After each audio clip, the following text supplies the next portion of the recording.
వాళ్ళకు కాస్త యూటర్న్ తీసుకున్నట్టుగా కనిపిస్తోంది. చంద్రబాబు నాయుడు గారికి, పవన్ కళ్యాణ్ గారికి ఈ మధ్య వాలంటీర్ల మీద కాస్త ప్రేమ పెరిగింది. అంటే డిఫెన్స్ లో పడ్డారా వాళ్ళు ఏమన్నా వాలంటీర్ల మీద చేసిన ఆరోపణల మీద? వాలంటీర్ వ్యవస్థ అనేది గ్రామ స్థాయిలో, ముఖ్యంగా మాది రూరల్ స్థాయిలో ఇవాళ చాలా దగ్గరగా వెళ్ళిపోయింది. అంటే అక్కడ ఉన్నటువంటి కుటుంబాలతో చాలా దగ్గరగా ఏంటంటే వాళ్ళకి పాపం నిరక్షరాస్యులు వీళ్ళంతా కూడా ఎక్కువగా ఇల్లిటరేట్స్ ఉంటారు. వీళ్ళకి అంటే ఒకవేళ అప్లై చేసుకోవాలన్నా ఒక క్యాస్ట్ సర్టిఫికెట్ లేకపోతే death certificate, birth certificate apply చేసుకోవాలన్నా సరే వీళ్ళకి కనీసం ఆ అవగాహన కూడా లేని వాళ్ళు మన గ్రామీణ ప్రాంతాల్లో ఉంటూ ఉంటారు. ఉదాహరణ మత్స్యకారులు కానీ, ఎస్సీ సోదరులు కానీ ఉంటూ ఉంటారు. వీళ్ళకి ఏమైపోయిందంటే కుటుంబానికి ఒక అండ కింద ఇవాళ కుటుంబానికి ఇంటికి ఒక పెద్ద కొడుకు లేకపోతే ఒక పెద్ద కూతురు నాకు ఏ కష్టం వచ్చినా, నాకు ఏది కావాలన్నా తన్ని అడిగితే చేస్తుంది అని చెప్పి ఇంటి యజమాని అడగడం మానేశారు. నేను చూసిన అనేక కుటుంబాల్లో మేము ఇంటింటికి తిరుగుతున్నప్పుడు అమ్మ వాలంటీర్ నీకు పెన్షన్ ఇచ్చింది కదా అని అంటే నా పెద్ద కూతురు నా మనవరాలు ఇచ్చిందనో, నా పెద్ద కూతురు పట్టుకొచ్చి ఇచ్చిందనో వాళ్ళు అంత అభిమానం చూపిస్తున్నారంటే వాలంటీర్ వ్యవస్థ చాలా దగ్గరైంది.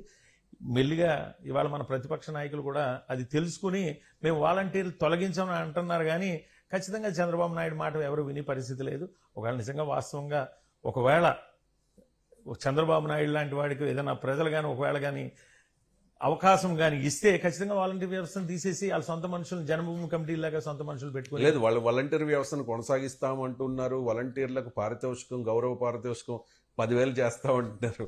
వాళ్ళు చంద్రబాబు మాటలు ఎక్కడుంది చంద్రబాబు నాయుడు? అంటే వాలంటీర్ల వల్ల ఎక్కడో నష్టం జరగబోతోందని వాళ్ళు గెస్ చేసి ఉండాలి.